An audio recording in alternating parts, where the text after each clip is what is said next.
नमस्कार, news point लेकर हाजिर हूं मैं राजीव। तो पश्चिम बंगाल विधानसभा चुनाव खत्म होने के बाद जिस कदर वहां बवाल मचा हुआ है, खासकर सीएम ममता बनर्जी और पीएम मोदी के बीच अघोषित लड़ाई सामने है।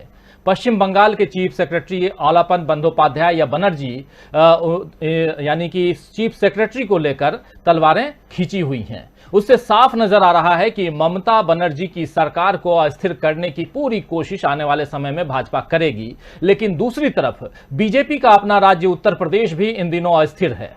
यूपी में विधानसभा चुनाव से पहले सियासी संग्राम जारी है। आपको याद होगा कि पिछले हफ्ते रविवार को आरएसएस और बीजेपी की दिल्ली में एक बैठक हुई थी, जिसमें पीएम मोदी सहित तमाम बड़े नेता मौजूद थे। उसके बाद आरएसएस के सरकार्यवाह दत्तात्रेय हसबोले लखनऊ पहुंचे थे और बीजेपी आरएसएस के सीनियर नेताओं के साथ बैठक की थी। इसके बाद कई बड़े नेता लखनऊ में डेरा डाले हुए हैं। बीजेपी के राष्ट्रीय महामंत्री बीएल संतोष और प्रदेश के प्रभारी राधा मोहन सिंह लखनऊ के 2 दिवसीय दौरे पर इन दिनों हैं।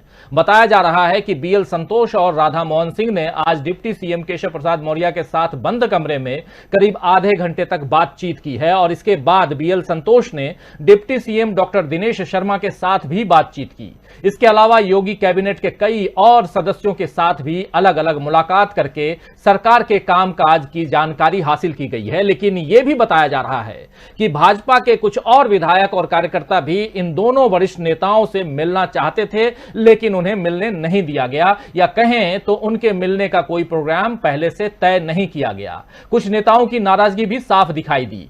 कहा जा रहा है कि बीजेपी विधायकों का एक खेमा योगी आदित्यनाथ से नाराज चल रहा है, जिसका साफ असर आने वाले विधानसभा चुनाव पर भी पड़ सकता है। तो बड़ा सवाल यहां यही उठता है कि आखिर योगी के पीछे क्यों पड़े हैं उनके ही मंत्री विधायक?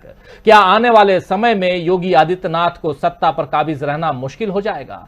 तो इन तमाम सवालों के साथ चर्चा के लिए हमारे साथ 2 खास वरिष्ठ पत्रकारों का पैनल मौजूद है। सीधे लखनऊ से हमारे साथ जुड़ेंगी सुमन गुप्ता, जल्दी ही जुड़ेंगी, उनसे भी आपका परिचय कराऊंगा। लेकिन अभी इस वक्त हमारे साथ जुड़े हुए हैं हमारे ऑनलाइन एडिटर अमलेंदु उपाध्याय। अमलेंदु जी, आपका स्वागत करता हूं इस कार्यक्रम में और स्वागत करता हूं दोस्तों, साथियों, हमारे तमाम शुभचिंतकों, आप सबका जो अब तक हमारे साथ जुड़ चुके हैं या जुड़ने वाले हैं। और सीधे अमलेंदु जी आपके पास आना चाहूंगा। आखिर उत्तर प्रदेश में योगी सरकार अचानक मंथन चिंतन के मोड में क्यों चली गई है? क्या हार का डर सता रहा है?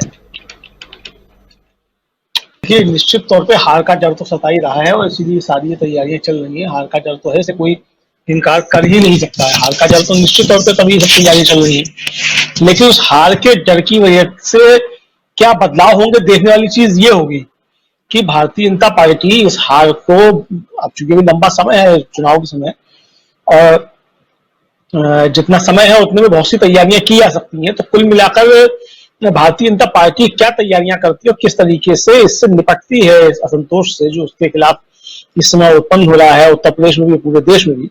और चूंकि उत्तर प्रदेश में चुनाव है अभी फरवरी 22 में, तो उत्तर प्रदेश इसलिए महत्वपूर्ण हो जाता है। तो उत्तर प्रदेश का असर चूंकि केंद्र तक पहुंचेगा, 2024 के चुनाव तक पहुंचेगा, तो इसलिए भारतीय जनता पार्टी की चिंताएं बढ़ जाती हैं। एक तो ये कि यहाँ से सबसे ज्यादा सीटें उसको मिली, हालांकि 2014 के मुकाबले कुछ सीटें कम हो गई उसकी लोकसभा में, लेकिन सबसे ज्यादा सीटें अभी भी उसकी उत्तर प्रदेश से, मतलब एक थोक भाव में जिसे कहते हैं वो वोट सीटें उसके पास यहीं से कुल मिल, तो भारतीय जनता पार्टी के पास, तो इसलिए वो अपनी तैयारी जो है वो शुरू कर चुकी है। और मुझे लगता है कि जो पैचेस जगह जगह हैं और जो कमजोर कड़ियां हो सकती हैं उनको वो ठीक करने की कोशिश कर रहे होंगे, बदलना चाहते होंगे कुछ लोगों को, ये भी हो सकता है, कुछ नई भर्तियां करना चाहते होंगे, कुछ इधर उधर से तोड़फोड़ करना चाहते होंगे, कुछ लोगों को हटाना भी चाहते होंगे जिनका परफॉर्मेंस अच्छा नहीं होगा, उनके खिलाफ भी शिकायतें कुछ लोगों की होंगी, वो चाहते होंगे। मुख्यमंत्री के खिलाफ अगर असंतोष है तो उसको दबाना चाहते होंगे या मुख्यमंत्री को बदलना चाहते होंगे, कुछ भी होता है। अब ये तो जो पर्यवेक्षक उनके आए हैं वो किस तरीके से जाके रिपोर्ट देते हैं और भारतीय जनता पार्टी का जो नेतृत्व किस तरीके से एक्शन लेता है, और सबसे बड़ी बात है कि क्या मुख्यमंत्री योगी आदित्यनाथ के दबाव में फिर से मोदी जी आते हैं कि नहीं आते हैं, ये एक बड़ा प्रश्न जो है मुझे लगता है इस समय उठेगा अगर योगी आदित्यनाथ के खिलाफ जो है कोई रिपोर्ट ये पर्यवेक्षक जाकर के देते हैं। हालांकि सूत्रों से खबरें आ रही हैं, जो सत्ता के गलियारों में चर्चाएं हैं, उससे संदेश यही जा रहा है कि विधायकों का एक बड़ा हिस्सा जो है वो योगी जी के खिलाफ जो है वो बोल रहा है। और यहाँ तक कि जो प्रदेश के अध्यक्ष हैं उनके बारे में भी सूचना ये है कि वो भी जो है वो से नाराज बताए जा रहे हैं। तो अब ये क्या सूचना है, अब चूंकि ये सब जो सत्ता के गलियारों की बातें होती हैं, चलती रहती हैं, बहुत सी सही होती हैं, बहुत सी गलत होती हैं, लेकिन अब वहां अगर इस तरीके की चर्चाएं चलती हैं तो देखिए धुआं वहीं उठता है जहां कहीं आग होती है। तो जब तक कि अंदर कहीं कोई असंतोष नहीं है, तब तक इस तरीके की खबरें चलना और इस तरीके की सत्ता के गलियारों में बातें चलना, ये यूं ही नहीं होता है, मजे लेने के लिए नहीं होता है, कुछ ना कुछ तो अंदर अंदर चल रहा है। और मुख्यमंत्री का जिस तरीके का आजकल का हाव भाव देखा जा रहा है, उससे भी लग रहा है कि कुछ ना कुछ चीजें चल रही हैं जो ठीक नहीं लग रही हैं सरकार के स्तर पर, मुख्यमंत्री के स्तर पर भी। देखने वाली चीज होगी कि रिपोर्ट क्या आती है, उस पर क्या एक्शन लेता है केंद्र का नेतृत्व, कितनी चिंता है उसको 2022 के चुनाव को जीतने की। ये भी सवाल है कि वो जीतना चाहता भी है 2022 का चुनाव या नहीं चाहता है, और चाहता है तो किसके नेतृत्व में चाहता है, और योगी जी का स्थान क्या होगा, मुख्यमंत्री रहेंगे, उनके नेतृत्व में चुनाव लाया जाएगा, उनको बदल के चुनाव लाया जाएगा। अगर बदला जाता है तो योगी जी की भूमिका फिर राजनीति में क्या होगी, भारतीय जनता पार्टी के अंदर उनका क्या स्थान होगा, ये सब सवाल उठेंगे और उठ रहे हैं। इन पे सब चिंतन मनन भी चल रहा होगा, मुझे लगता है कि वहां भी चल रहा होगा, पार्टी के अंदर भी चल रहा होगा, और सत्ता के गलियारों में जो चर्चा चल रही है उसमें भी ये सब चीजें उठ रही हैं। तो अब ये देखने वाला समय अब आएगा जो बताएगा कि क्या होने वाला है। हर अभी जो है मुझे लगता है ये 15 दिन जो है तो बहुत रोमांच वाले होंगे उत्तर प्रदेश के अंदर, और सियासी उठापटक वाले बहुत होंगे, और खासतौर से जो डिफरेंट विद अदर्स वाली पार्टी है, जो कहें स्वयं को भी डिफरेंट विद अदर्स, बहुत अनुशासित पार्टी और स्वयं सेवकों का समूह है, ऊपर से आता है, नागपुर से आते हैं। हालांकि ये अनुशासन हमने कई बार तार तार होते हुए देखा है, और ये अनुशासन तार तार हुआ था तभी प्रधानमंत्री नरेंद्र मोदी जो है वो गुजरात के मुख्यमंत्री बने थे। अगर ये डिफरेंट विद अदर्स का अनुशासन तार तार ना हुआ होता तो मोदी जी को ना मुख्यमंत्री बनने का अवसर मिलता हो, ना फिर वो प्रधानमंत्री बन पाते। स्वयंसेवक की तरह पैदा हुए थे, स्वयंसेवक की तरह धरती से चले जाते। तो ये अनुशासन टूटा तो उसका लाभ, अब ये अनुशासन उत्तर प्रदेश में टूटा है तो इसका लाभ किसको मिलेगा, ये आने वाला समय जो है वो तय करेगा। जी राजीव जी। बिल्कुल बिल्कुल, सुमन जी हमारे साथ जुड़ गई हैं। सुमन जी के बारे में आपको बता दूं कि सुमन जी संपादक हैं, एडिटर हैं जनमोर्चा की, और सीधे लखनऊ से हमारे साथ जुड़ी हुई हैं। सुमन जी, आपका स्वागत करता हूं इस कार्यक्रम में। नमस्कार।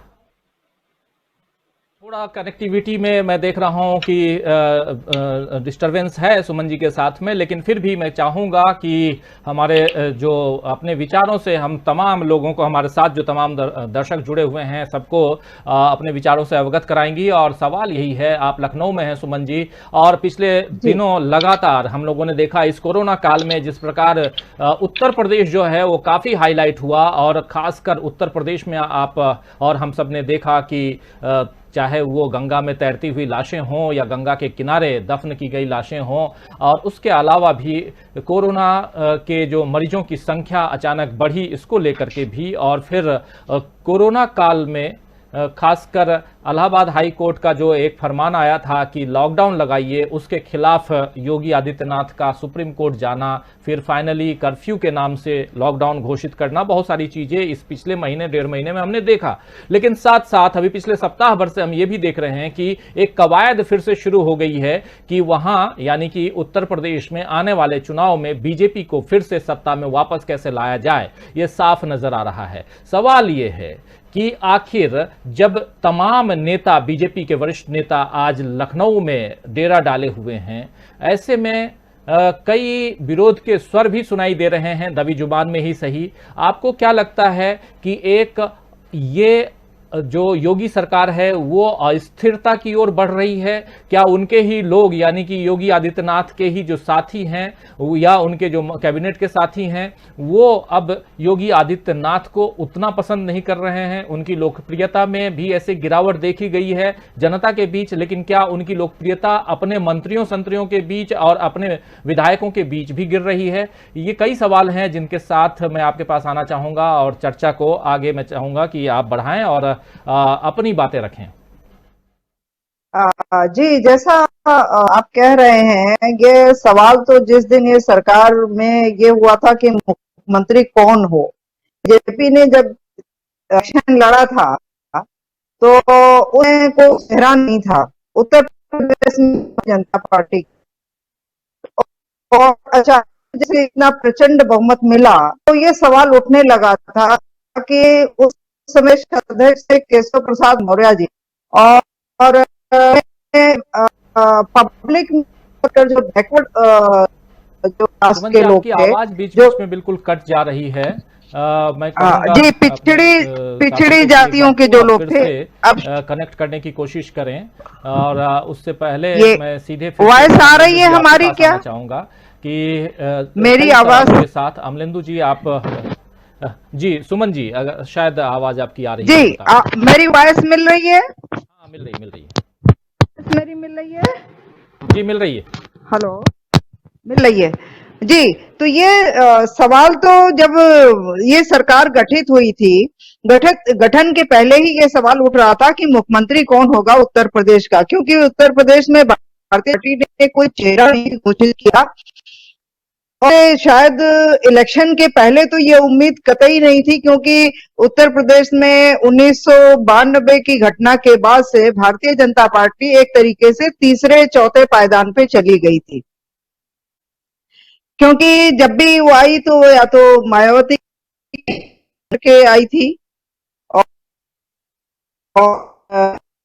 लेकिन वो था कि इलेक्शन के दौरान ने एक ऐसा था कि भारतीय जनता पार्टी के साथ बहुत तेजी से जुड़ी थी और उसमें खासकर जो मौर्य बिरादरी के थे और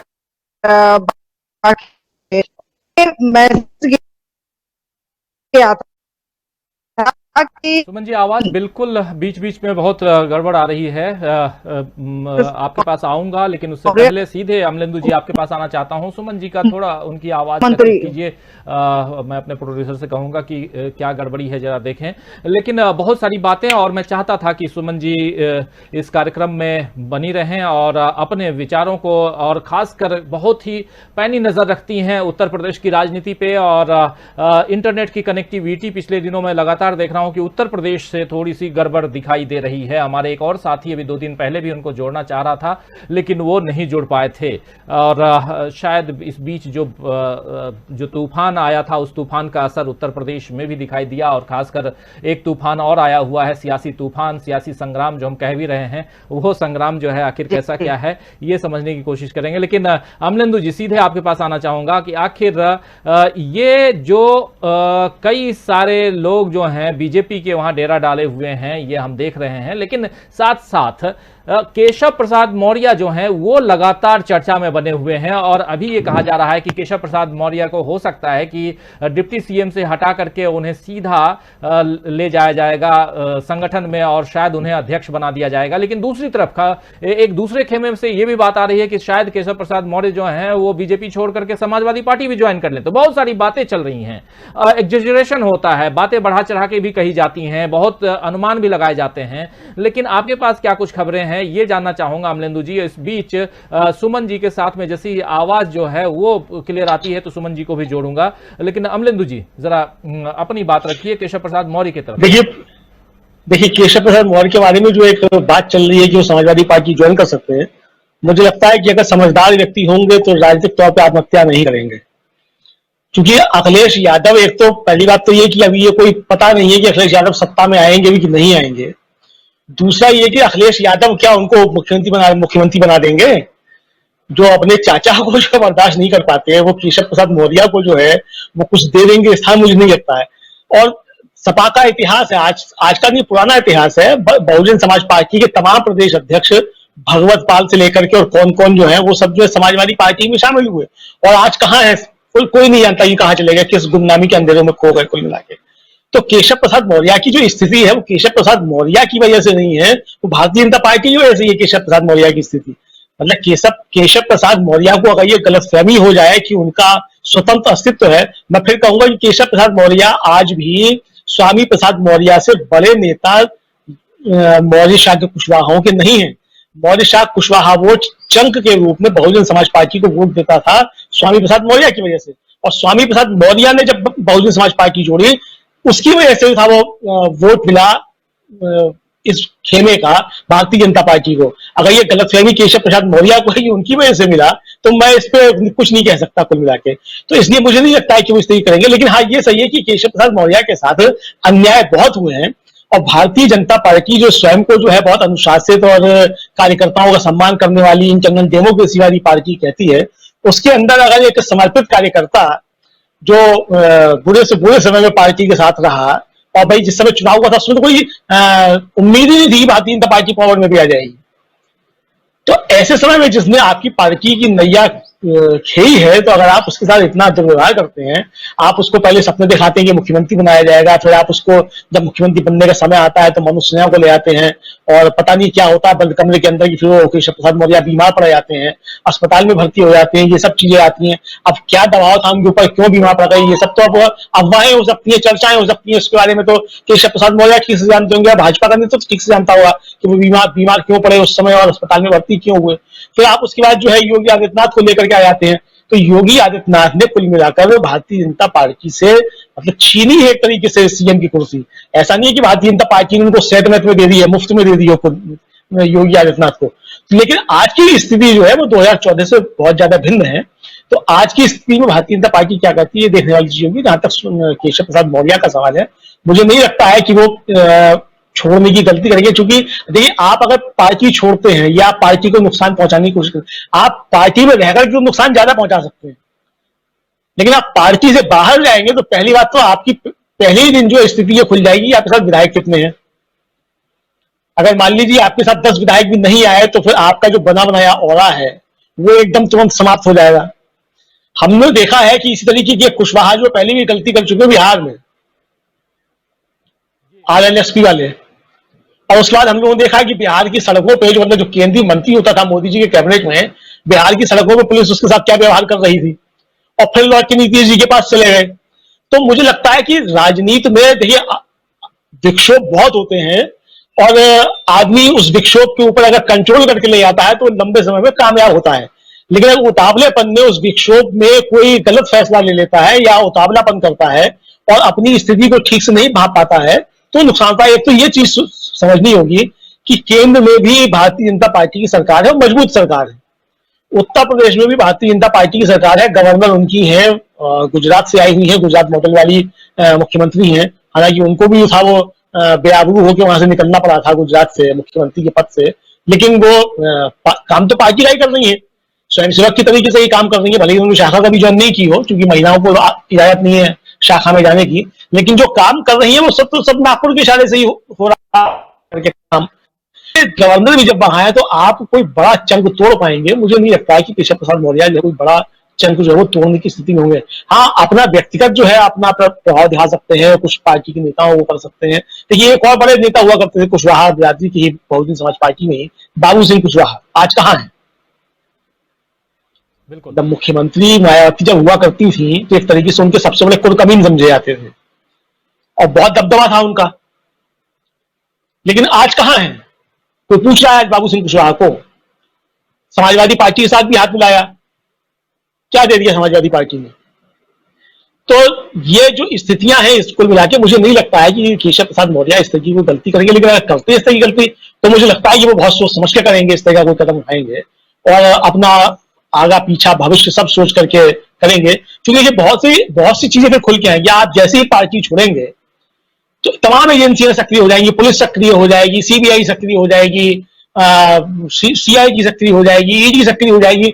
जो चीजें सक्रिय होती है दूसरों के लिए, तो आप जिस दिन पार्टी छोड़ेंगे वो आपके लिए भी सक्रिय हो जाएगी। यहाँ माफी किसी के लिए नहीं है, मतलब इनके लिए कोई महत्व नहीं है कि आप पुराने स्वयंसेवक रहे। आप कितने भी पुराने स्वयंसेवक रहे हो, अगर आप पथ से आपका विचलन होता है तो आप फिर शत्रु हैं उनके लिए। तो सारी चीजें जो है दूसरों के लिए इस्तेमाल होती हैं, बंगाल से लेके महाराष्ट्र तक, वो सब फिर इनके लिए भी इस्तेमाल होने लग जाएंगी। तो मुझे लगता है कि ऐसा नहीं होगा कि केशव प्रसाद मौर्य इस तरह का कोई कदम उठाएं। लेकिन हाँ, ये सही है कि वो केंद्रीय नेतृत्व को अपनी बात रखेंगे, ये बताने की कोशिश करेंगे कि मुझको हटाने के नुकसान होंगे। ओबीसी में एक गलत मैसेज जाएगा कि ओबीसी का एक उप मुख्यमंत्री आपने बनाया हुआ था, भले ही नाम के लिए आपने बनाया हुआ था, अधिकार उसके कुछ नहीं थे, सिर्फ अपने मंत्रालय के अधिकार थे, लेकिन उसके साथ आपने इस तरीके का दुर्व्यवहार किया, लगातार आप कर रहे हैं। तो इसका एक बड़ा खराब संदेश जो है वो ओबीसी जातियों में जाएगा, जो कि इस समय भारतीय जनता पार्टी का बहुत बड़ा वोट बैंक है। और अगर इस वोट बैंक में टूटन होती है तो ये भारतीय जनता पार्टी को नुकसान हो सकता है। केशव प्रसाद मौर्य अपनी स्वयं की भले कोई नुकसान ना पहुंचा पाए, लेकिन अगर ये मैसेज ओबीसी जातियों में जाता है कि भारतीय जनता पार्टी ओबीसी जातियों का अपमान कर रही है और ओबीसी के बड़े नेताओं का इस तरीके से अपमान कर रही है, तो निश्चित तौर पर इसका नुकसान भारतीय जनता पार्टी को उठाना पड़ेगा।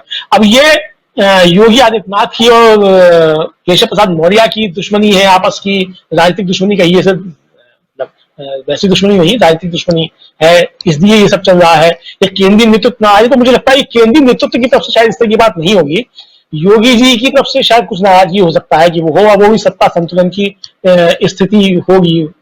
बहुत सी चीजें जो है वो योगी जी के पास नहीं है, या बहुत सी चीजें उनके पास नहीं है। तो अब ये तो जो लोग नागपुर से वहां बैठे हुए चीजें संभालते हैं, पूरी सरकार संभालते हैं, उनका दायित्व बनता है कि वो दोनों के बीच में या तीनों के बीच में या पार्टी के विधायकों और पार्टी के मंत्रियों और नेताओं के बीच, संगठन और सरकार के बीच जो समन्वय के लिए भेजे जाते हैं, तो वो वसूली पे जो लगे हुए, वसूली छोड़ करके अपने काम पे लगे, जिसके लिए उनको भेजा गया है। भाई 4.5 साल आप लोग जो है लगातार वसूली पे ही लगे रहे, तो उस वसूली से हट करके अब आप काम पे लगिए, जो आपका काम था असली, जिसके लिए आपको नागपुर से भेजा गया था मुख्यालय से, कि आप जो है यार सब चीजें ठीक करेंगे, संगठन और सरकार का समन्वय बनाएंगे। तो वो अगर समन्वय टूट रहा है तो मुझे लगता है कि इसमें योगी जी या केशव प्रसाद मौर्य, दिनेश शर्मा, इनसे ज्यादा दोष जो है उन लोगों का है जिनके ऊपर ये जिम्मेदारी सौंपी गई थी कि वो संगठन और सरकार के बीच में समन्वय और संवाद स्थापित करेंगे। मुझे लगता है वो लोग फेल हुए हैं, तो इसलिए ये चीजें संगठन के अंदर चल रही है गड़बड़ सड़बड़, ये इसलिए मुझे लगता है। जी राजीव जी। बिल्कुल, सुमन जी फिर से हमारे साथ जुड़ गई हैं। आवाज उनकी आ रही है नहीं आ रही है अभी चेक करेंगे, लेकिन उससे पहले बहुत सारे साथी लगातार कमेंट कर रहे हैं। कुछ लोगों के कमेंट लेना जरूरी है। हसन अली हैं जो कह रहे हैं अतिकांत होता है। असलम चिश्ती हमारे साथ बने हुए जो कह रहे हैं उत्तर प्रदेश, पंजाब, हरियाणा और राजस्थान का जाटलैंड ही बीजेपी की कब्रगाह बनेगा। हमेशा से दिल्ली पर आने वाले हर संकट में जाटलैंड ने उसका डटकर मुकाबला कर दिल्ली को संकट से बाहर निकाला है। उषा परगनिया कह रही हैं कि अमरेंदु जी बहुत अच्छे से अपनी बात रखते हैं, इन्हें प्रतिदिन बुलाया जाए। अबुल बसर खंडकर हमारे साथ बने हुए हैं जिन्होंने स्टिकर यूज किया है। फिर उसके अलावा शेख मोहम्मद नोमान भी हमारे साथ बने हुए हैं। बाबू राउत भी हैं, यूपी में भाजपा हारने वाली कह रहे हैं। अफजल मोहम्मद भी हैं। अहमद सफ़ी हैं जो कह रहे हैं कि मुझे लगता है कि एजुकेटेड और एजुकेटेड में यही फर्क होता है कि जो कोलकाता में दिखाई देता है कि गंगा पुत्र कितने काबिल हैं। कौसर सैयद भी हैं, गोदी मीडिया से आपकी न्यूज इतर है, आखिर सच्चाई क्या है, योगी रहेंगे नहीं जाएंगे, पूछ रहे हैं ये। शमशाद बेगम भी हैं। शमशाद बेगम का कहना है कि धीरे धीरे देश के लोग समझ जाएंगे बीजेपी जाति के नाम पे वोट लेती है और इंसानियत खत्म कर रही है। इनका कहना है, शमशाद बेगम का कहना है। दिनेश पारुलगुलिया का कहना है कि किसान आंदोलन ने क्या जाट समाज और मुस्लिम कम्युनिटी की खाई को भेरा है, जो जिसे कहते हैं पाट देना, क्या उसको बिल्कुल खत्म कर दिया। अगर भेरा है तो क्या बीजेपी की सरकार हिंदू मुस्लिम हिंदुस्तान पाकिस्तान शमशान कब्रिस्तान चलेगा?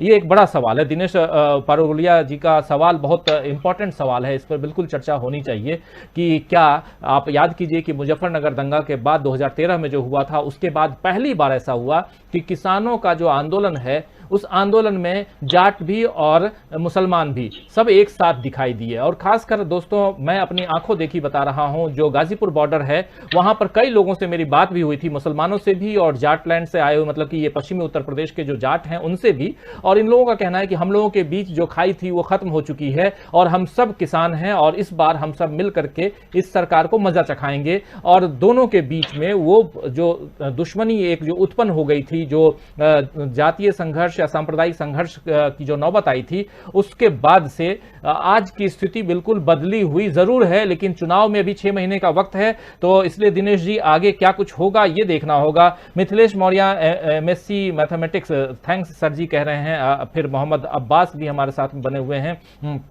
बाबूराय कह रहे हैं अमलेंदु जी, सुमन जी, आप सभी को सादर प्रणाम, आपका विश्लेषण निष्पक्ष रहता है। फिर बहुत सारे साथी लगातार अफरोज अहमद हैं, अच्छे दिन आने वाले हैं, मोदी जी जाने वाले हैं कह रहे हैं। तो बहुत साथी जो लगातार कमेंट कर रहे हैं, आप कमेंट लिखिए। लेकिन इसके साथ साथ एक घोषणा और जो कल 2 दिनों से हम लोग बात कर रहे थे, आज रात 9 बजे से एक नए कार्यक्रम के साथ में हम एक बार फिर आपके सामने हाजिर होंगे। रात 9 बजे से 9 से 10, अभी तो ये 7 से 8 का कार्यक्रम हम न्यूज पॉइंट लेकर आ ही रहे हैं, लेकिन रात 9 से 10 भी आपके सामने आज से हम हाजिर होंगे कुछ और दिन भर के घटनाक्रमों पे चर्चा के लिए और उस पर विश्लेषण के लिए। तो रात 9 से 10 भी हम आपका इंतजार करेंगे, उस वक्त भी हमारे साथ जुड़िए। खान सोहराब भी हैं जो कह रहे हैं कि राजीव जी बहुत अच्छा पत्रकार, आपको सलाम करते हैं। हम आप लोगों को सलाम करते हैं दोस्त कि आप लोग हमसे जुड़ते हैं, देखते हैं और हमें पसंद करते हैं। देवेंद्र चटर्जी कह रहे हैं कि भगवा पहनने से जोगी नहीं होता, एक भगवा के लिए आज काला दिवस है। बिल्कुल ये भी सही है कि आज जो काला दिवस मनाया जा रहा है डॉक्टरों की तरफ से, तो वो काला दिवस क्या है इस पर भी चर्चा करेंगे। लेकिन अभी बात हम कर रहे हैं यूपी में सियासी संग्राम की बात चल रही है और क्या योगी के पीछे पड़े हैं उनके ही मंत्री, उनके ही संतरी, उनके ही विधायक, उनके ही साथी, उनके ही सहयोगी, उनके ही कार्यकर्ता। ये सवाल इसलिए दोस्तों क्योंकि पिछले लगातार आखिर क्या कारण है कि बार बार योगी आदित्यनाथ को लेकर के सवाल उठ रहे हैं, उनकी कुर्सी रहेगी कि जाएगी। आखिर ये बात कहां से शुरू हुई, आखिर क्यों 4.5 साल तक योगी आदित्यनाथ आराम से काम करते रहे और अगला 6 महीना जो है वो उनके लिए भारी दिखाई दे रहा है।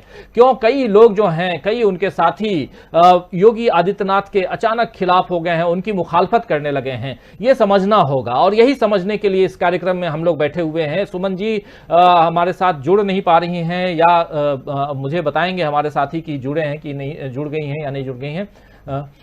लेकिन अगर सुमन जी जुड़ी हुई हैं और जैसा आप जानते हैं कि सुमन जी जनमोर्चा की एडिटर हैं और सीधे लखनऊ से जुड़ी हुई हैं। सुमन जी आपके पास आना चाहूंगा, बहुत बेसब्री से हम लोग आपकी बात सुनना भी चाहते हैं कि आखिर क्या कुछ चल रहा है। बहुत एक बड़ा प्रदेश उत्तर प्रदेश और इसमें जो सियासी संग्राम अभी छिड़ा हुआ है और खासकर इंटरनल बीजेपी के अंदर आरएसएस और बीजेपी मिलकर के क्या कुछ कर रहा है, ये भी वहां समझने की हम कोशिश करना चाहते हैं। और साथ साथ चाहे केशव प्रसाद मौर्य हो, चाहे अरविंद कुमार शर्मा, AK शर्मा जो अभी अभी MLC बनाए गए हैं, पूर्व नौकरशाह हैं, नरेंद्र मोदी के काफी करीबी हैं, उनको लेकर भी कहा जा रहा है। और बीच में चर्चा ये भी चल रही थी कि शायद या तो दिनेश शर्मा को या डिप्टी CM जो दूसरे हैं केशव प्रसाद मौर्य, इनमें से किसी को हटा करके इनको डिप्टी CM बनाया जाएगा। कुछ लोग तो ये भी चला रहे हैं, बता रहे हैं कि शायद इनको मुख्यमंत्री को हटा करके इन्हें मुख्यमंत्री बनाना चाहते हैं, प्रधानमंत्री। क्या कुछ चल रहा है मैं आपसे समझना चाहता हूं उत्तर प्रदेश में और खासकर लखनऊ में। जी, उत्तर प्रदेश में इन दिनों मेरी आवाज मिल रही है आपको? बिल्कुल मिल रही, बिल्कुल। अच्छा।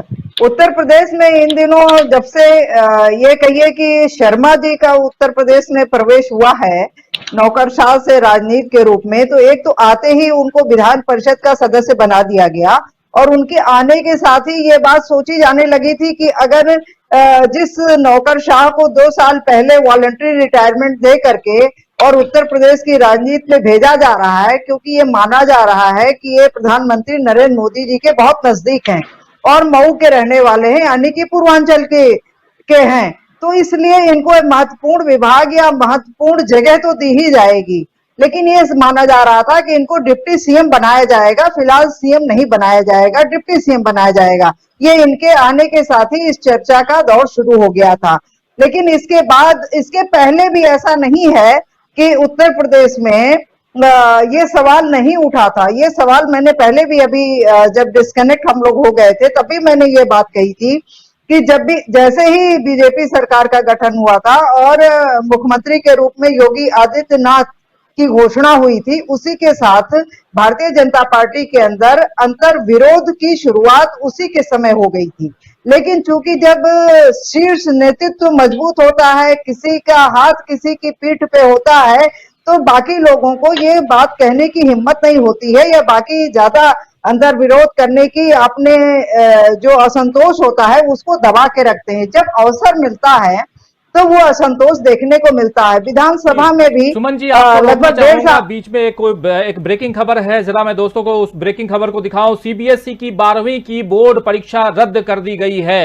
ये ब्रेकिंग है दोस्तों, 12वीं की सीबीएसई की बोर्ड परीक्षा रद्द कर दी गई है। प्रधानमंत्री की अध्यक्षता में हुई बैठक में यह फैसला लिया गया है और कोरोना संक्रमण के चलते यह फैसला लिया गया कि सीबीएसई बोर्ड की परीक्षा रद्द कर दी जाए। सुप्रीम कोर्ट ने भी परीक्षा पर उठाए थे सवाल। यह आप देख रहे हैं दोस्तों, ब्रेकिंग न्यूज, सबसे बड़ी खबर अभी आपको हम पहुंचा रहे हैं आप तक कि प्रधानमंत्री की अध्यक्षता में हुई बैठक में यह फैसला लिया गया है कि सीबीएसई की परीक्षा रद्द कर दी जाए। 12वीं की परीक्षा कोरोना संक्रमण के चलते लिया गया यह फैसला। सुप्रीम कोर्ट ने भी परीक्षा पर उठाए थे सवाल। सीबीएसई 12वीं बोर्ड को लेकर लगातार बात हो रही थी। सीबीएसई की 12वीं की बोर्ड परीक्षा जो है दोस्तों वो रद्द कर दी गई है। प्रधानमंत्री ने आज ही शाम को बैठक ली है, अभी अभी बैठक उनकी खत्म हुई है और बैठक खत्म होने के बाद यह खबर आ रही है कि कोरोना संक्रमण के कारण बोर्ड की परीक्षा को रद्द कर दिया जाए। सुप्रीम कोर्ट में भी इसकी सुनवाई चल रही है और सरकार ने 2 दिन का समय मांगा था। सुप्रीम कोर्ट में अब 3 तारीख यानी परसों सुनवाई होनी है, लेकिन उससे पहले यह एक बड़ा फैसला, एक बड़ी खबर आ रही है कि सीबीएसई ने 12वीं की परीक्षा को रद्द कर दिया है। इसमें और भी क्या अपडेट है वो जैसे जैसे इस कार्यक्रम को हम आगे बढ़ाएंगे उस पर हम आगे चर्चा करेंगे। लेकिन हमारे साथ सीधे जुड़ी हुई हैं सुमन गुप्ता, जो जनमोर्चा की संपादक हैं, लखनऊ से जुड़ी हुई हैं और अपनी बात रख रही हैं। खासकर उत्तर प्रदेश में क्या कुछ चल रहा है, वहां बीजेपी की सरकार है, बीजेपी की जो अंदरूनी राजनीति है उसमें क्या कुछ हो रहा है और खासकर ए.के. शर्मा कौन है, इस पर चर्चा हम कर रहे हैं। 2 साल पहले कैसे, अभी सुमन जी बता भी रही थी, मैं जस्ट राउंड अप दे रहा हूं आप लोगों के सामने कि 2 साल पहले किसी आला अधिकारी को, नौकरशाह को, जो कि बिल्कुल प्रधानमंत्री नरेंद्र मोदी का करीबी माना जाता है और पीएमओ में है, उसे 2 साल पहले अगर वॉलंटरी रिटायरमेंट दिया जाता है, वो मांगते हैं, वीआरएस लेते हैं और उसके बाद एमएलसी बनाए जाते हैं। तो आगे भी क्या कुछ बनाए जाएंगे, इसी पर हम चर्चा कर रहे हैं। सुमन जी, सीधे आपके पास जी। तो शर्मा जी के आने के बाद से ये लग रहा था कि कहीं ना कहीं मंत्रिमंडल विस्तार जो होगा उसमें शर्मा जी को डिप्टी सीएम की पोस्ट दे दी जाएगी और शायद यही कारण होगा कि उनको यहाँ भेजा गया है। नहीं, उनको सिर्फ विधान परिषद का सदस्य बनाने के लिए तो उत्तर प्रदेश नहीं भेजा गया था और कोई भी नौकरशाह अगर अपने नौकरी छोड़ करके वॉलंटरी रिटायरमेंट ले करके राजनीति में आ करके विधान परिषद का सदस्य होने के लिए तो नहीं आएगा, उसके पीछे कोई लंबी प्लानिंग जरूर होगी। लेकिन पिछले दिनों ये देखा गया कि जब से शर्मा जी प्रदेश में आए उनको कोई प्रदेश सरकार से कोई तवज्जो नहीं दी गई और यहाँ तक कि वो तो बेचारे, उनकी स्थिति ये हो गई कि वो विधान परिषद के सदस्य तो जरूर बन गए लेकिन वो गली गली घूमते रहे, कभी इस गांव में कभी उस गांव में, और खासकर पूर्वांचल में जहां जहां उनका परिचय और जहां भारतीय जनता पार्टी के कुछ लोग तो जो उनको महत्व देते थे वहां जाके छोटे छोटे कार्यक्रमों में भी वो शामिल होते रहे। तब तक के कोविड का दौर आ गया और उस कोविड के दौर में बनारस और आसपास के पूर्वांचल के जिलों में वो ऑक्सीजन जो है कंसंट्रेटर और दवाइयां और गर्म पानी वाली मशीनें, ये सब जो है लोगों को मुहैया कराने के लिए वहां गए। और जिस तरीके से जब प्रधानमंत्री के साथ मीटिंग हुई या उसके पहले भी जो केंद्र से प्रधानमंत्री के साथ जो मीटिंग खासकर बनारस की होती थी उसमें शर्मा जी को देखा जाता था तो शर्मा जी बीच की कुर्सी पे बैठते थे, यानी कि बहुत ही, और जो डीएम और मंडलायुक्त होते थे वो अगल बगल की कुर्सियों पे बैठते थे। तो इससे ये लगता था कि कुछ कार्यकर्ता भी जो है शर्मा जी की गणेश परिक्रमा करना शुरू कर दिए थे उनके आने के साथ। तो लेकिन इस पर प्रदेश के मुखिया जो है उनको बिल्कुल भी तवज्जो नहीं दे रहे थे। लेकिन पिछले दिनों ये हुआ कि लगभग 8-10 दिन पहले जिस दिन प्रधानमंत्री जी की वाराणसी में बातचीत हुई है, उसके दूसरे तीसरे दिन जो है उत्तर प्रदेश में दूसरी मुलाकात, क्योंकि जब शर्मा जी आए थे तो चौथे दिन मुलाकात हुई थी मुख्यमंत्री जी की, और अभी जो हुई उसके बाद दूसरी मुलाकात जो सार्वजनिक तौर पे देखने में आई कि 10-15 मिनट की मुलाकात जो लखनऊ में हुई और उसके बाद वो दिल्ली चले गए। लेकिन इस मुलाकात के बाद ये केंद्र से जो राधा मोहन सिंह जी जो प्रभारी हैं और ये आपके संतोष जी, बीएल संतोष जी, वो केंद्रीय संगठन मंत्री हैं, उनका आगमन कल से उत्तर प्रदेश के राजधानी लखनऊ में है और उनका लोगों से बातचीत, लोगों माने कि जो उनके मंत्री हैं उनसे बात कर रहे हैं। आज उन्होंने दोनों डिप्टी सीएम से भी बात की, अलग अलग बात करके वो लोगों को ये जानना चाह रहे हैं कि आखिर क्या है, लोगों के अंदर क्या असंतोष पनप रहा है। दूसरी बात वो ये भी जानना चाह रहे हैं कि पिछले दिनों जो कोविड के प्रबंधन को लेकर के उत्तर प्रदेश सरकार का जो हाल रहा कि बेड का, ऑक्सीजन का और दवाइयों का, और आज भी अभी जो ब्लैक फंगस जो फैला हुआ है उसकी दवाइयां पूरी तौर पे उपलब्ध नहीं हो पा रही हैं। तो ऐसी स्थिति में जो कुप्रबंधन दिखा और दिखा कि अगर लोग आरोप लगाते हैं कि विपक्ष नहीं कहीं गया फील्ड में, तो सत्ता पक्ष के लोग भी फील्ड में नहीं गए। बहुत शायद के एक आध कहीं कोई लोकल किए हो, मैंने इस संबंध में बहुत ज्यादा उसकी कोई ऐसी रिपोर्ट नहीं आई है, लेकिन ये बात जरूर रही कि जब वीके सिंह ने पहला ट्वीट किया था उत्तर प्रदेश जो है उस समय खड़खड़ा गया था, और बाद में जिसने भी ट्वीट किया उसका परिणाम ये हुआ कि उसको अपना ट्वीट ही वापस लेना पड़ा। एक आदमी होता क्या है, जो भी डिमांड करा कि हमें ऑक्सीजन चाहिए, ये वो चाहिए, तो बजाय इसके कि उसको किसी तरीके से सहूलियत मिल जाए, यहां तो ये भी हुआ कि उसके खिलाफ मुकदमा दर्ज हो जाए। तो इस तरीके की चीजें जो हुई कि सवाल है कि अगर ठीक है कि ये महामारी है, महामारी में बहुत सारी चीजें, आपको हेल्थ का जो सेक्टर है वो लेकिन ये भी तो सवाल है कि जब पिछले साल ये था तो 1.5 लाख बेड बनाए गए थे, ये सारी चीजें थी, आखिर वो सब चीजें कहाँ चली गई, वेंटिलेटर कहाँ डंप हो गए, कहाँ, ये तो सवाल 3-4 सांसदों ने उठाया है। ये कौशल किशोर तो भारतीय जनता पार्टी के ही सांसद हैं, जो मोहनलालगंज से, लखनऊ राजधानी के बगल वाली सीट से जो सांसद हैं। आपके केंद्रीय मंत्री संतोष गंगवार जी ने ये सवाल उठाया, इसके अलावा 6-7 विधायकों ने सवाल उठाया, और बाकी जो उनका ये आप देखिए कैबिनेट मिनिस्टर ब्रजेश पाठक ने ये सवाल उठाया। पहले तो उन्होंने ही चिट्ठी लिखी, और उन्होंने चिट्ठी लिखी कि जो योगेश प्रवीण जी बहुत जाने माने इतिहासकार थे, उनको एम्बुलेंस नहीं मिल पाई, और जिसकी वजह से वो अस्पताल जब तक पहुंचे निजी गाड़ी से, उनका देहांत हो गया। तो इस कोविड के कारण जो उसके बाद ये हुआ, सरकार ये कहती रही कि हमारे यहाँ न ऑक्सीजन की कमी है, न बेड की कमी है, न दवाओं की कमी है। तो इससे लोगों में गुस्सा पनपा। अगर सरकार ये मान लेती कि हम प्रयास कर रहे हैं, हमारी कमी होगी, रेफरल मतलब सीएम और रेफरल लिखेगा तब अस्पतालों में, इवन द प्राइवेट अस्पतालों में मरीज भर्ती होंगे। और हेल्पलाइन का हाल ये था कि हेल्पलाइन तो उठती ही नहीं थी। 3 दिन तक तो मैंने कोशिश की हेल्पलाइन जो है सीएमओ की हेल्पलाइन के लिए, लेकिन नहीं फोन उठा। अंततः तो इन सब स्थितियों में लोग रेफरल के नहीं मिल पाया, लोग वहीं पे रेफरल लेते लेते मर गए, और लोग प्राइवेट अस्पतालों में नहीं भर्ती हो सके क्योंकि बिना सीएमओ के रेफरल के नहीं हो पाया। और जब ये रेफरल का उठाया तो कि अब बिना रेफरल के भी प्राइवेट अस्पतालों में लोग भर्ती हो पाएंगे, तो उसके बाद थोड़ी सी लोगों को राहत मिली। लेकिन ये जो हालात थे, इससे बहुत गुस्सा लोगों के अंदर, जिसे एक दुख, गुस्सा, आक्रोश जो लोगों के अंदर जो था, वो भले ही कोविड के कारण, बहुत सारे कारणों से सड़क पे भले ही ना दिखा हो, लेकिन अंदर अंदर जो मन व्यथित कर दिया लोगों को, जो लोग चले गए।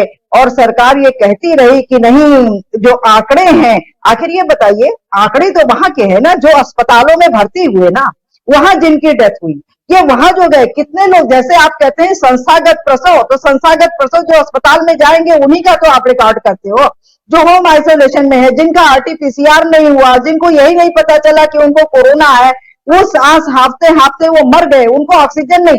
अरे एक पत्रकार तो जिन्होंने टेस्ट कराया 3 दिन तक उनकी रिपोर्ट नहीं आई, और उस बीच में उनको सांस का संकट हो गया और वो बलरामपुर हॉस्पिटल गए, वहां के सीएम और सीएमएस ने उनको भगा दिया, और अंततः वो घर आ गए, और उसके बाद में उनकी डेथ हो गई। और वो स्टोरी समझिए कि ज्योति यादव ने प्रिंट में वो स्टोरी दी, जो समझिए वो उस स्टोरी से पूरे देश ने और दुनिया ने जाना कि क्या हाल है।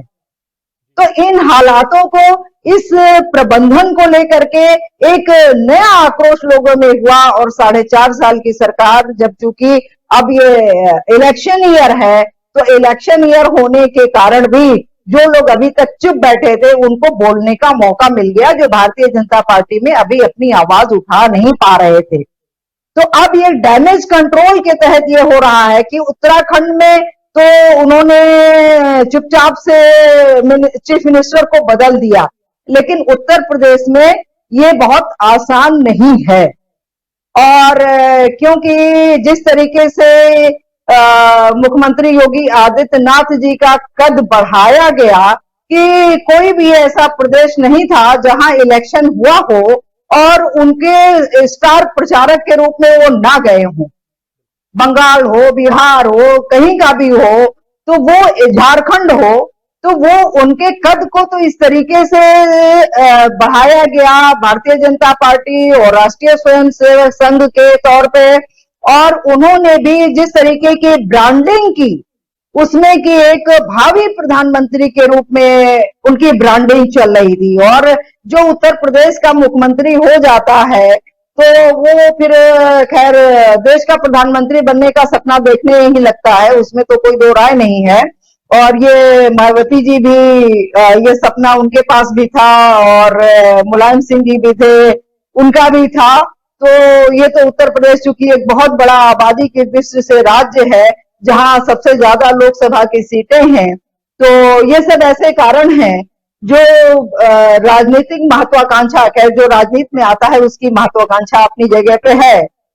लेकिन भारतीय जनता पार्टी के लिए भी ये जो इस समय पेच फंसा हुआ है ये बहुत आसान नहीं है, क्योंकि ये कहा जा रहा है, ये माना जा रहा है कि इन दिनों खासकर कि पिछड़ी जातियों में, क्योंकि भारतीय जनता पार्टी जो 2 बार 2014 में और 2019 में सेंटर में सरकार बना पाई और इतना उसको सीटें मिली, उसके पीछे सवर्ण जातियों के साथ साथ अति पिछड़ी जातियों का और पिछड़ी जातियों का वोट बैंक था, जिसकी वजह से ये स्थिति उत्तर प्रदेश में भी हुई और यही स्थिति जो है वो सेंटर में भी हुई। लेकिन अब लगता है कि शायद इनका कुछ इन जातियों का मोह भंग हुआ है थोड़ा, क्योंकि पहले भारतीय जनता पार्टी के साथ यह माना जाता था कि भाई सारे सवर्ण मिलके वोट देते हैं, सब कुछ अपनी आकांक्षा, क्योंकि वो सवर्णों की पार्टी मानी जाती रही।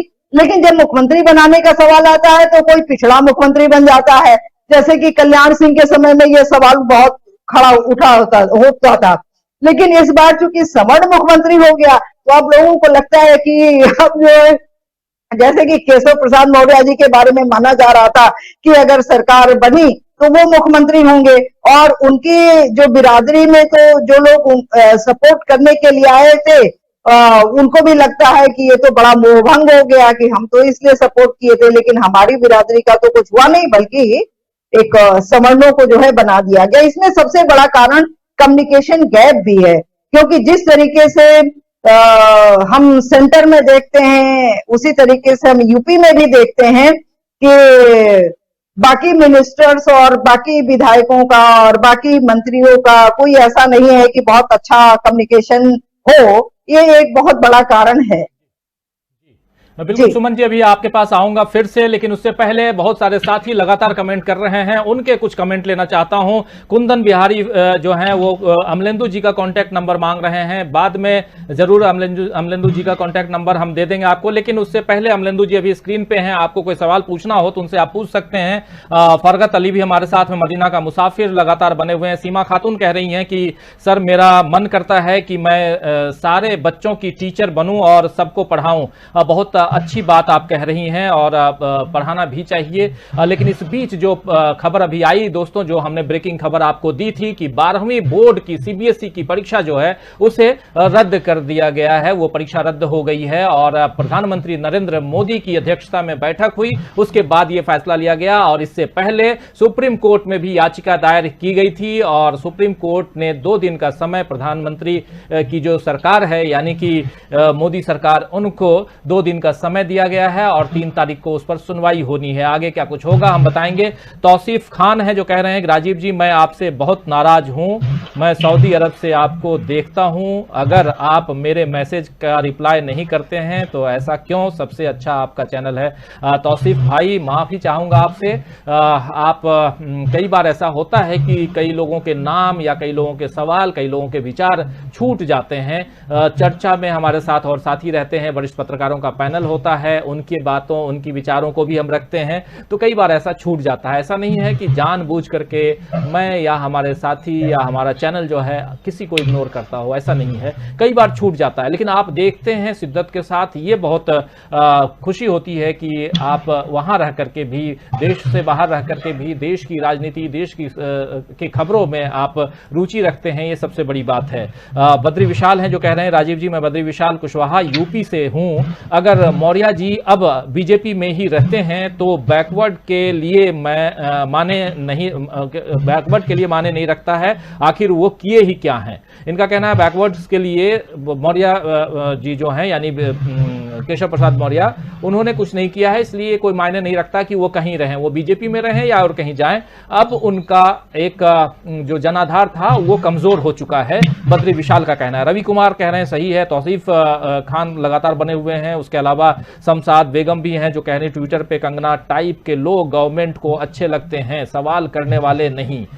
फिर मोहब्बत अली हैं आपकी बार नहीं चलेगी कह रहे हैं। संजय कुमार कह रहे हैं योगी जी को इस्तीफा दे के अपने पुराने काम मठ जाकर संभाल लेना चाहिए, क्योंकि देश संभाल नहीं पा रहे हैं और दुनिया इनसे त्रस्त हो चुकी है। 22 में योगी जाएंगे और 24 में मोदी जी की नाक कटेगी, कहना इनका। समीर जी जुड़े हुए हैं जो कह रहे हैं कि उत्तर प्रदेश में योगी आदित्यनाथ मुख्यमंत्री के रूप में पूरी तरह विफल रहे हैं, उन्हें मठ भेजा जाए।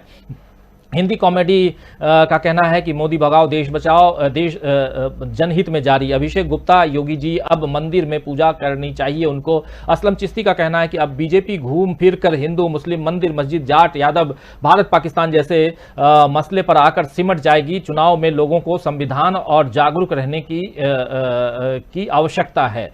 मॉनेटरी गेस्ट का कहना है in India the day of democracy are numbered. बिल्कुल सही। तौसीफ भी हैं जो कह रहे हैं हमारी बात का जवाब दो या मत दो राजीव, 2022 सरकार बनेगी अखिलेश यादव की, 300 के पास है, क्या है याद रखना आए दिन ये तारीख। बिल्कुल आपकी इच्छा है कि सरकार, तौसीफ भाई सरकार बने समाजवादी पार्टी की, तो सबकी अपनी इच्छा है। देखिए ये जनतंत्र है, ये जनता का तंत्र है, यहाँ पे जनता हम और आप मिलकर सरकार बनाते हैं और सबकी इच्छा जो रहती है। लेकिन होता क्या है कि उस पर एक जो ग्रुप है, मतलब कौन जीतता है ये मायने रखता है, और मतलब लोग किसका जनाधार ज्यादा है ये मायने रखता है। उसमें ईवीएम और बहुत सारी बातें भी आती हैं, उस पर भी चर्चा करेंगे। लेकिन सबके अपने अपने फॉलोअर्स हैं। आप फॉलो करते हैं समाजवादी पार्टी को, कोई फॉलो करता है बीजेपी को, कोई फॉलो करता है बीएसपी को, कोई फॉलो करता है कांग्रेस को। मैं बात कर रहा हूं खासकर उत्तर प्रदेश की, इस वक्त चर्चा हो रही है, इसीलिए उत्तर प्रदेश की पार्टियों की मैं बात कर रहा हूं, इसलिए सबके अपने अपने फॉलोअर्स हैं। अनंत आलम भी हैं सर, कह रहे हैं सर आपसे एक सवाल है, क्या मीडिया वाले बाबा रामदेव के बारे में भूल गए क्या? बिल्कुल नहीं भूले हैं। हाँ, दूसरों का मुझे नहीं पता, लेकिन अपने चैनल के बारे में जरूर कहूंगा कि हम नहीं भूले हैं, उनके बारे में भी आप जल्द पूरी विस्तार से चर्चा सुनेंगे। सीवीएस कुमार भी जुड़े हुए हैं, शमशाद बेगम भी हैं, कह रही हैं कि क्या यूपी के लोग अब भी मंदिर ही बनवाना चाहते हैं ना कि हॉस्पिटल? ये एक बड़ा सवाल है। मंदिर की जगह अगर हॉस्पिटल बनाते तो आज इतने लोग, जैसा सुमन जी बता भी रही थी कि कोरोना काल में क्या क्या नहीं हुआ, एक पूरी की पूरी लिस्ट है। एक ऐसी अफरा तफरी मच गई उस समय, ऐसा अफरा तफरी का आलम था, और चाहे वो उत्तर प्रदेश हो, चाहे देश का कोई भी राज्य हो, दिल्ली हो, मुंबई हो, कोलकाता हो, अभी भी सब जगह ऐसा ही, मतलब कुछ न कुछ इसी ढंग की हालत है। तो ये तो समझने की जरूरत तो है ही। और असलम भी, तो तमाम साथी आपसा खां कह रही हैं कि मैं कांग्रेस को फॉलो करती हूं सर। बिल्कुल, जो जिसको फॉलो करे। अकबर खान हैं वो कह रहे हैं अखिलेश के इससे बेहतर कोई नहीं है। ईवीएम चोरी करने वाला बीजेपी, ये तो रहीम खान भी बहुत। आप लोग बने रहिए, चर्चा आगे बढ़ाएंगे। और चर्चा में हमारे साथ दो साथी बने हुए हैं, सीधे लखनऊ से बनी हुई हैं सुमन गुप्ता जो जनमोर्चा की संपादक हैं, और हमारे साथ ऑनलाइन एडिटर हमारे अमलेंदु उपाध्याय बने हुए। अमलेंदु जी, सीधे आपके पास आना चाहूंगा। सवाल यह है कि क्या जो संघर्ष चल रहा है उस संघर्ष का कोई विराम देख रहे हैं क्या? संघर्ष में कहीं भी एक जो कहा जाए कि हाँ इसके बाद ये संघर्ष खत्म, अब आगे बढ़ेंगे और योगी आदित्यनाथ अपनी कुर्सी बचा करके आगे बढ़ रहे हैं। हालांकि आप दोनों इस बात से सहमत हैं, दोनों की बातें आई कि उत्तराखंड वाली स्थिति यहां नजर नहीं आ रही है, लेकिन 6 महीने का मात्र वक्त है और इस 6 महीने के वक्त में बहुत कुछ देखने का यहां दिखाई दे रहा है, क्योंकि पश्चिमी उत्तर प्रदेश किसानों ने बिल्कुल ही कब्जा कर रखा है और वहां पर बीजेपी की हालत बहुत खराब है। ये तो मैं खुद देखकर आया हुआ हूं, इसलिए आपको बता रहा हूं। बीजेपी की हालत पश्चिमी उत्तर प्रदेश में बहुत खराब है, लेकिन पूर्वांचल में और अवध में कैसी बीजेपी की हालत है और किसान आंदोलन का क्या असर पड़ने वाला है, इस पर चर्चा जरूर करना चाहूंगा सुमन जी से। लेकिन उससे पहले थोड़ी सी चर्चा आपके साथ करना चाहूंगा। थोड़ा सा संक्षेप में बताइए अमलेंदु जी की किसानों के आंदोलन का क्या उत्तर प्रदेश की राजनीति पे इस वक्त असर पड़ रहा है, जो कुछ हम देख रहे हैं, संग्राम जो चल रहा है उस पे? तो ये आज की तारीख में तो पड़ रहा है, निश्चित तौर पे पड़ रहा है। और जैसा हमारे दर्शक ने पूछा भी था कि क्या जो जाटों मुसलमानों के बीच में दूरियां थी वो खत्म हो गई हैं, निश्चित तौर पे जो अगर खत्म नहीं भी हुई हो तो बहुत कम हो गई है, इसमें कोई शक नहीं है, पश्चिमी उत्तर प्रदेश में खास तौर से। लेकिन ये समन्वय जो है ये 2022 तक आते आते बना रहेगा कि नहीं, ये देखने वाली चीज होगी, क्योंकि जिनसे पाला पड़ा है वो लोग सांप्रदायिक सद्भाव को तोड़ने के बहुत माहिर हैं। उनका आखिरी हथियार यही है कि किस तरीके से दंगे कराए जाए, किस तरीके से सांप्रदायिक वैमनस्य फैलाया जाए, किस तरीके से आपस में लोगों को लड़ाया जाए और उस लड़ाई से फिर फायदा उठाया जाए। तो वो अपनी चालें निश्चित तौर पर चलेंगे और वो उससे बाज नहीं आएंगे और चल भी रहे हैं, लगातार चल रहे हैं। ऐसा नहीं है कि वो अपने एजेंडे पे कोई खामोश बैठ गए हों या उन्होंने किसानों से कोई हार मान ली हो, बिल्कुल नहीं मानी है। और उनके लोग जिस तरीके से एजेंडा चला रहे हैं वो उस एजेंडे पे कायम है कुल मिलाकर के। लेकिन जहां तक मुझे लगता है कि अगर योगी आदित्यनाथ अड़े रहते हैं मुख्यमंत्री बने रहने पे, तो शायद भारतीय जनता पार्टी एक जो है समझौता कर सकती है कि ठीक है इनको बने रहने 2022 तक, लेकिन इनको 2022 में प्रेम कुमार धूमल बना दिया जाएगा। ये एक जो है वो हो सकता है कि देखिए सरकार जो है वो भारतीय जनता पार्टी हर हाल में चाहेगी बनाना, ऐसा नहीं है कि वो छोड़ देगी उत्तर प्रदेश को किसी के भी हवाले। वो हर हथकंडे अपनाएगी, हर तरीके से सरकार पे कब्जा करने की कोशिश करेगी। बहुत से रास्ते हैं उसके पास, यहाँ तो सरकार भी उनकी है, गवर्नर भी उनका है, केंद्र की फोर्सेस भी उनकी है। जिस तरीके से बंगाल में कोशिश की गई, ऐसी कोशिश यहाँ तो बहुत आसान है, क्योंकि यहाँ उनका वोटर भी उस तरीके से मजबूत है। तो यहाँ वो सब चीजें करना जो बंगाल में की गई बहुत आसान है। और जितना बंगाल में प्रयास किया गया उसका अगर 25% भी उत्तर प्रदेश में कर लिया गया तो भारतीय जनता पार्टी सरकार जाने वाली नहीं है, किसी के भी दिमाग में कुछ हो।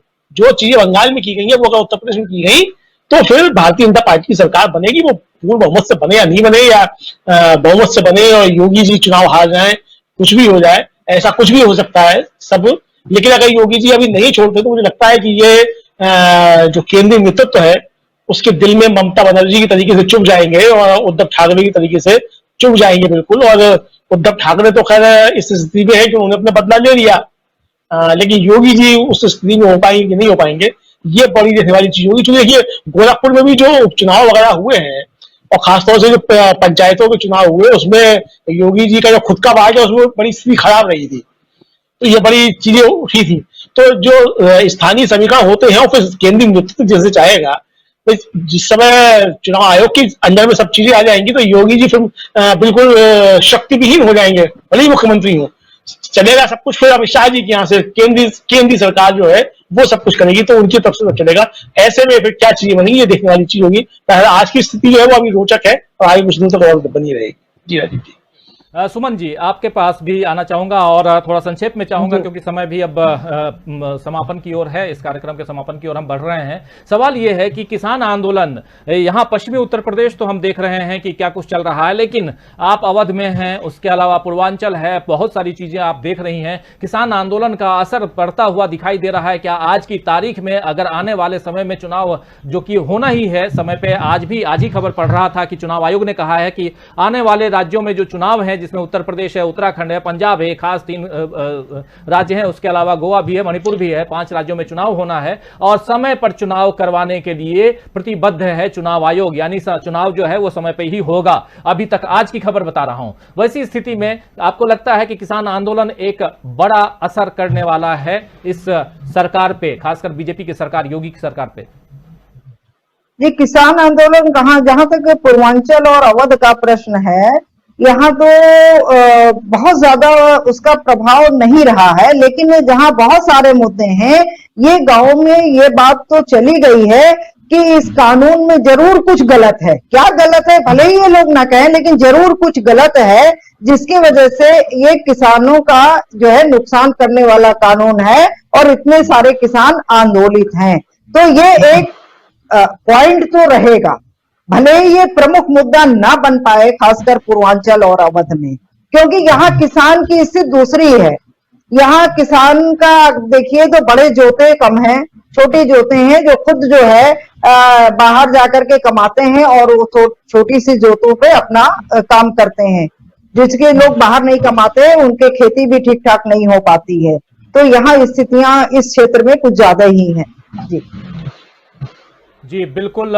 तो दोस्तों बहुत सारे साथी जो हैं लगातार और अब इस कार्यक्रम के समापन की ओर बढ़ रहे हैं, लेकिन उससे पहले आपको बताऊं कि आज रात 9 से 10 फिर से हम आपके सामने होंगे एक नए कार्यक्रम के साथ और कुछ नई बातों के साथ, और दिन भर के कुछ और भी घटनाक्रम के साथ आपके सामने रहेंगे। तो रात को 9 से 10 आपके साथ, आपका साथ चाहिए और हम चाहेंगे कि ज़्यादा से ज़्यादा संख्या में आप हमारे साथ जुड़िए जो जहां हैं, और कार्यक्रम को सफल बनाने की कोशिश कीजिए। राजा यादव, सुधीर यादव हमारे साथ जुड़े हुए हैं, तौसीफ खान लगातार बने हुए हैं हमारे साथ, जो कह रहे हैं कि हम आपका इंतजार करते हैं। मदीना का मुसाफिर हैं जो कह रहे हैं किसान मजदूर एकता जिंदाबाद।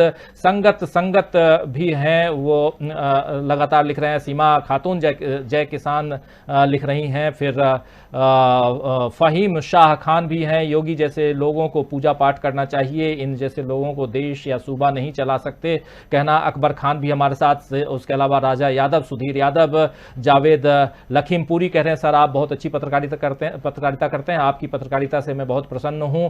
बहुत धन्यवाद जावेद लखीमपुरी जी। और रजनीश कुमार भी हमारे साथ बने हुए हैं। सुरेश रामचंदानी हमारे साथ हैं जो कह रहे हैं where is Mayawati now she is BJP's agent. कैसे करते हैं आपकी पत्रकारिता से मैं बहुत प्रसन्न हूं। माफ़ करें, ये इनका है। फिर राजा यादव, फिर कई तमाम साथी जो बने हुए हैं। निशाद अरशद भी हमारे साथ में हैं, डीएस यादव भी हैं, असलम चिश्ती भी लगातार लिख रहे हैं हमारे साथ बने हुए हैं। सीबीएस कुमार कह रहे हैं कि जजपा विधायक देवेंद्र बबली घायल, 7 टांके सर पर आए। अनीस अहमद भी हमारे साथ जुड़े हुए हैं जो कह रहे हैं बात हो रही है योगी जी को हटाने की, जबकि सेंट्रल गवर्नमेंट की हालत नीतियों की वजह से योगी जी को बदनाम किया जा रहा है। ये वही बात है, गलती कोई और करे और भोगे योगी जी, ये अनीस अहमद का कहना है। दीपक बसरानी का कहना है सर नमस्कार, आपने ये साबित कर दिया कि पत्रकार की कलम सिर्फ तभी झुकनी चाहिए जब वो लिख रहे हो, ये गोदी मीडिया से नहीं हो पाएगा जो आप साहस करते हैं। बहुत धन्यवाद दीपक बसरानी जी।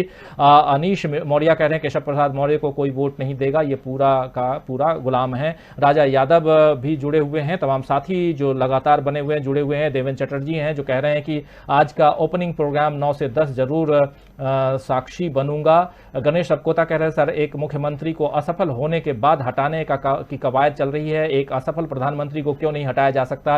एक बड़ा सवाल कर रहे हैं आप गणेश सपकोता जी, लेकिन सवाल यही है कि हमेशा जो छोटा होता है ना वही मरता वही है। बाकी लोग जो हैं, आप कार से जा रहे हैं और अगर गलती साइकिल वाले की है, लेकिन साइकिल वाला जो है उसको ज़्यादा चोट लगेगी, कार वाले को नहीं लगेगी। तो इसलिए कहते हैं कि जो छोटा होता है। तो अगर प्रधानमंत्री और मुख्यमंत्री की बात करें, मैं बात योगी की बात या मोदी की बात नहीं कर रहा हूं, मैं बात सीधे प्रधानमंत्री और मुख्यमंत्री की कर रहा हूं। तो उसमें मुख्यमंत्री के ऊपर गाज गिरेगी पहले, प्रधानमंत्री तो बाद में है। बद्री विशाल, राहुल सिंह, तमाम साथी, सलीम कुतुबुद्दीन भी हमारे साथ में हैं। अखिलेश यादव कह रहे हैं, तौसीफ खान लगातार बने हुए हैं। मुमताज इंतजाम भी हमारे साथ में हैं। बद्री, राहुल सिंह, तो तमाम साथियों अब अब समय हो गया है इस प्रोग्राम को खत्म करने का। सुमन जी, आपने चर्चा के लिए वक्त निकाला। हालांकि शुरुआत में आपकी आवाज ठीक नहीं आ रही थी, लेकिन पूरा ही क्लियर, थोड़ा सा वीडियो आपका जो है वो धुंधलापन दिखाई दे रहा है। आने वाले समय में उसको भी क्लियर करने की कोशिश करेंगे, लेकिन बहुत सारी बातों से, विचारों से आपने अवगत कराया। आपको बहुत धन्यवाद, और आगे भी आपके विचारों को हम सुनते रहेंगे। चाहेंगे कि आप समय निकाल करके हमारे कार्यक्रम में बैठिए। बहुत बहुत धन्यवाद। और धन्यवाद देना चाहता हूं अमलेंदु जी आपको भी कि आप हमारे इस कार्यक्रम में जुड़े, और फिर आगे भी हम लोग चर्चा में बने रहेंगे, और साथ साथ तमाम साथी जो हमारे साथ जुड़े रहे, बने रहे। आप लोगों से, जैसा मैं पहले भी बताया हूं, कि अब सीधे 1 घंटे बाद फिर से हम अपने अगले कार्यक्रम में आपके सामने रहेंगे 9 से 10। आपका इंतजार रहेगा। तब तक देखते रहिए डीबी लाइव के दूसरे कार्यक्रम को, और 9 बजे हम आपका इंतजार करेंगे। नमस्कार।